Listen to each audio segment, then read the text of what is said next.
जय हिंद students, how are you all? I am Ritika ma'am and welcome to English class जो NDA CDS aspirants के लिए start करी गई है। जिन स्टूडेंट्स ने हमें लेट ज्वाइन करा है वो हमारे सेशंस व्यू कर सकते हैं। All the important sessions have been uploaded. हमने टेंसेस स्टार्ट करे थे लास्ट क्लास में। टेंसेस में हम ऑलरेडी प्रेजेंट टेंस कंप्लीट कर चुके हैं और हम इंपॉर्टेंट क्वेश्चंस भी कर चुके हैं। Now today I am going to start a very important tense and that is simple past tense, right? So let us start with simple past tense. आप देखिए students, there is a difference between simple past tense and present perfect tense. present perfect tense हम already previous class में पढ़ चुके हैं, तो जिन students ने वो क्लास मिस करी थी आप उस सेशन को व्यू कर सकते हैं। आप पढ़ते हैं सिंपल पास्ट टेंस, क्योंकि नॉर्मली क्या होता है, एरर क्वेश्चंस आते हैं जिनमें प्रेजेंट परफेक्ट और सिंपल पास्ट में आपको कंफ्यूज करा जाता है। अब देखिए, simple past tense is also called the past indefinite tense if you want to know part of speech के अकॉर्डिंग। इसमें हम वर्ब की सेकंड फॉर्म यूज करते हैं, राइट? और हेल्पिंग वर्ब यूज होता है did, but remember one thing, did के बाद वर्ब की फर्स्ट फॉर्म लगती है। तो पहला एरर तो आपको इसी में आ सकता है। नॉर्मली क्या कर देते हैं, एरर के लिए डिड के बाद सेकंड फॉर्म दे देते हैं। लेट्स से अगर आपको सेंटेंस दे दिया, he did not went there yesterday, let's say this is the sentence। अब नॉर्मली क्या होता है, स्टूडेंट्स का एक माइंडसेट होता है कि पास्ट टेंस में second form of the verb लगती है, इसलिए वो नोटिस नहीं करते कि एरर है। बट जब हम नेगेटिव या इंटरोगेटिव बना रहे हैं, हमें डिड हेल्पिंग वर्ब यूज करना पड़ता है। और डिड हेल्पिंग वर्ब के बाद हम कभी भी सेकंड फॉर्म नहीं लगाते हैं, we always use verbs first form. तो यह करेक्शन होना चाहिए था, go, he did not go there yesterday. तो सबसे पहला एरर क्वेश्चन तो आपको वर्ब की फॉर्म का ही हो सकता है। कहीं पर भी डिड लिखा होगा, यू शुड ऑलवेज चेक कि वर्ब फर्स्ट फॉर्म में है या नहीं। So this is the first important point you need to remember. अगर सिंपल पास्ट टेंस आता है तो आपको ध्यान देना है, सिंपल पास्ट टेंस में अगर एक अफर्मेटिव सेंटेंस है then we use verb second form. But अगर सेंटेंस में डिड यूज हुआ है which is used as helping verb past tense का नेगेटिव या इंटरोगेटिव में, तो उसके बाद हम वर्ब की फर्स्ट फॉर्म लगाएंगे। Alright, this is one important point which needs to be remembered. Next, this tense is used for actions completed in the past. अब देखिए, जो एक्शंस कंप्लीट हो चुके हैं पास्ट में, जिनकी हमें अब कोई जरूरत नहीं है, ठीक है? मान लीजिए अगर मैंने आपको प्रेजेंट टेंस पढ़ाया था लास्ट वीक, अब कंप्लीट हो गया, हमें उसकी कोई जरूरत नहीं है। Now we move to past tense. तो जो एक्शन हमारा कंप्लीट हो गया, अब लास्ट वीक कंप्लीट हो गया, so I will use simple past tense. I will say I have completed present tense last week. One point you have to remember, past tense में हम पास्ट टाइम वर्ड्स का use कर सकते हैं, like ago, back, before, last, yesterday, previous. ये जो past time words हैं इनका यूसेज आप सिंपल पास्ट टेंस में कर सकते हैं। अब जब हमने प्रेजेंट परफेक्ट टेंस पढ़ा था, I had told you a very important point, present perfect tense में हम कभी भी पास्ट टाइम यूज नहीं करते हैं। So first difference between both the tenses is this only कि हम प्रेजेंट परफेक्ट में पास्ट टाइम यूज नहीं करते हैं और सिंपल पास्ट टेंस में हम पास्ट टाइम यूज कर सकते हैं। अब देखिए, I met my friend yesterday, yesterday is past time, so your tense is simple past. She bought a house last year, last year is also past time, so the tense is simple past. अब यहीं पर आपको error में fill up में कैसे दे सकते थे, मान लो सेंटेंस है she bought a house last year, आपको ऑप्शंस में दे देते, bought दे देते, एक परफेक्ट टेंस का दे देते she has bought, तो ये ऑप्शन आपका गलत हो जाता बिकॉज पास्ट टाइम है।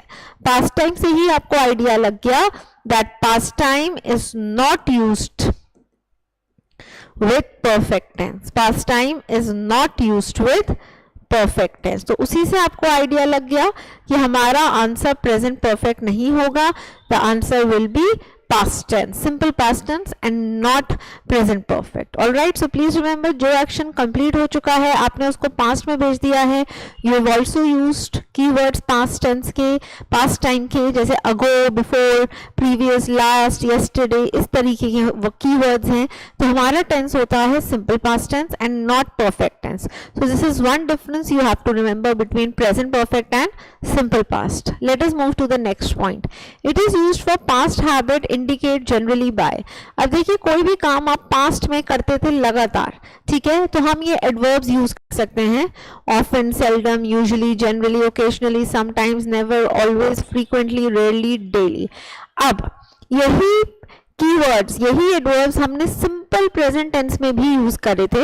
आई हैड टोल्ड यू जो एक्शन हम कभी नहीं करते, हमेशा करते हैं, ज्यादातर करते हैं, कभी कभार करते हैं, डेली करते हैं, रिपीट होता रहता है डेली या कभी कभार, तो उसके लिए हम सिंपल प्रेजेंट टेंस लगाते हैं। And now I am saying कि यही कीवर्ड्स हम पास्ट टेंस में भी यूज करते हैं। अब इनको सीखते हैं कैसे। Look at the example, they never drank alcohol. तो यहाँ पर पास्ट की बात हो रही है कि आप किसी की बात कर रहे हैं, आप पास्ट को रेफर कर रहे हैं कि उन्होंने कभी अल्कोहल नहीं पी थी। तो जब हम पास्ट रेगुलर हैबिट का यूज करते हैं तब भी हम वर्ब की सेकंड फॉर्म लगा सकते हैं और इन कीवर्ड्स का यूसेज कर सकते हैं। So if you come across these adverbs in your sentence, it doesn't always mean कि आपका आंसर सिंपल प्रेजेंट टेंस होगा। You have to check. अगर आपका सेंटेंस इंडिकेट कर रहा है किसी पास्ट हैबिट पे, तो वो भी रेगुलर होती थी, हैबिट्स आर रिपीटेटिव, तब आपका आंसर सिंपल पास्ट टेंस भी हो सकता है। Look at the second example. He used to go to school by bus. वो बस से स्कूल जाया करता था। अब ये पास्ट रूटीन एक्शन है और नॉर्मली पास्ट रूटीन के लिए हम used to का इस्तेमाल करते हैं। He always carried an umbrella with him. अब आप किसी की बात कर रहे हैं, पुरानी बात कर रहे हैं कि वो हमेशा umbrella कैरी करता था, so he always carried। अब इसी को हम सिंपल प्रेजेंट टेंस में कैसे बना सकते हैं? He always carry an umbrella with him. He always carries an umbrella with him। तो अगर आप प्रेजेंट की बात कर रहे हैं कि वो हमेशा umbrella कैरी करता है, तो then you will use simple present tense। But अगर आप किसी पास्ट रेगुलर एक्टिविटी को इंडिकेट कर रहे हैं कि वो हमेशा करता था, then you can use simple past tense। so it means कि इन adverbs के साथ simple present and simple past, simple present and simple past both can be used, depends। अगर आपका सेंटेंस प्रेजेंट में रोटेट हो रहा है, आप प्रेजेंट की एक्टिविटी की बात कर रहे हो, then use verb first form means simple present।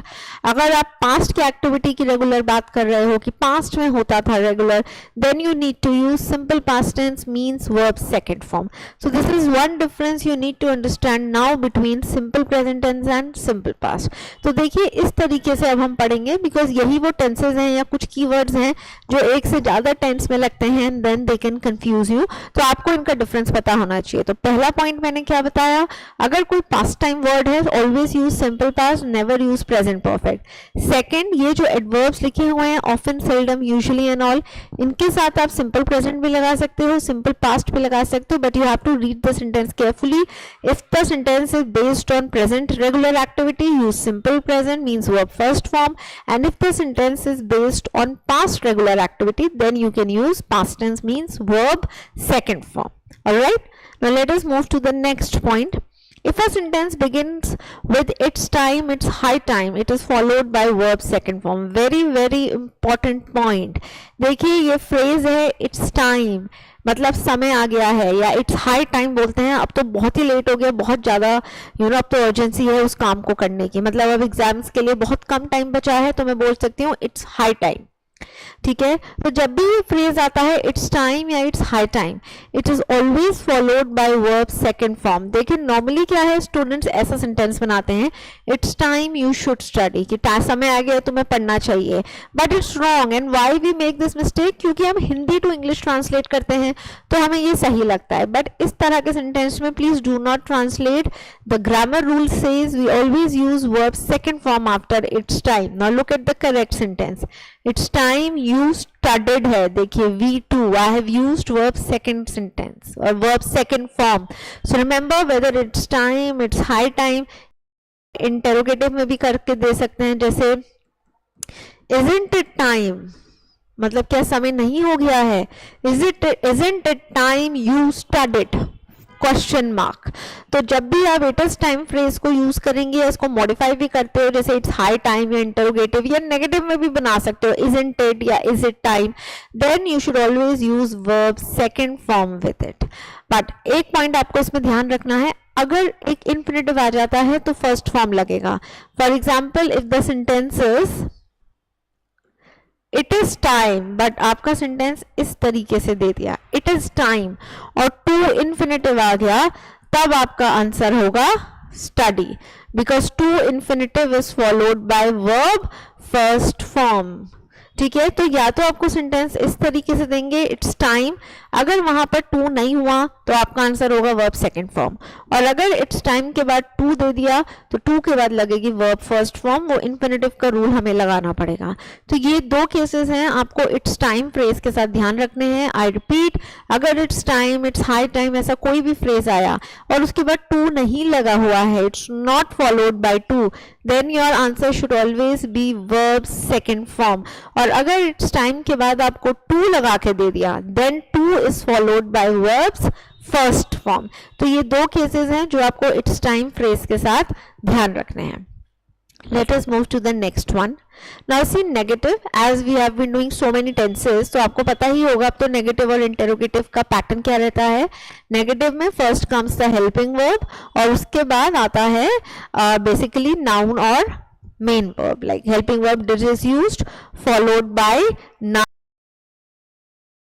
Verb, और डिड के बाद कौन सी फॉर्म लगेगी, वर्ब की फर्स्ट फॉर्म। देखिए, he did not finish his work yesterday, did not finish, we did not go there, ठीक है, so we did not go there. अच्छा, ये नेगेटिव है, इट्स नॉट इंटरोगेटिव, सॉरी, तो आप डिड के साथ वर्ब की फर्स्ट फॉर्म, नॉट, डिड के बाद नॉट और नॉट के बाद हम वर्ब की फर्स्ट फॉर्म लगाएंगे इस तरीके से, like the student did not visit that place last week, the students did not visit IMA last year। so कोई भी पास्ट टाइम वर्ड है, use simple past tense, negative में डिड, बट याद रखिए डिड के बाद वर्ब की first form. Next interrogative देखते हैं। इंटरोगेटिव का पैटर्न क्या रहता है, helping verb then followed by subject and verb, like did the students understand everything yesterday, did they visit the museum last week, did you understand what I taught last week। तो जब भी आप interrogative बना रहे हो, use the helping verb in the beginning followed by noun and then the main verb, और did के बाद verb की first form। So students, I have taught you simple present tense today। I have also taught you major differences जो आपको exam में आ सकते हैं perfect tense and past tense में, टाइम वर्ड को पास्ट टाइम वर्ड को लेकर, ठीक है। सेकंड डिफरेंस हमने पढ़ा है अभी, जहां पर आप देखेंगे कि पास्ट टाइम दिया गया है और आपको एडवर्ब्स दे दिए गए, जैसे ऑफन, जनरली, नेवर, ऑलवेज, वहाँ सिंपल प्रेजेंट भी लग सकता है और पास्ट टेंस भी। सो यू हैव टू सी कि सेंटेंस कौन से टेंस की तरफ फोकस कर रहा है, अकॉर्डिंगली आपका आंसर होगा। थर्ड, इट्स टाइम वाला फ्रेज हमने करा है, it's time is followed by verb second form, but yes अगर इट्स टाइम के देन टू के बाद आप वर्ब की फर्स्ट फॉर्म लगाएंगे। We have also discuss negative and interrogative sentences. So I hope आपका थोड़ा कॉन्सेप्ट आज क्लियर हुआ होगा perfect tense, past tense, present tense, past tense को लेके। We will be doing some questions also, जैसे हमने प्रेजेंट टेंस के क्वेश्चंस करे थे इंपॉर्टेंट, उसी तरीके से जब हमारे पास्ट टेंस खत्म हो जाएंगे हम पास्ट टेंस के भी इंपॉर्टेंट मिक्स्ड क्वेश्चंस करेंगे। Alright, please go through the session, revise, all the best for your exams. Thank you and जय हिंद।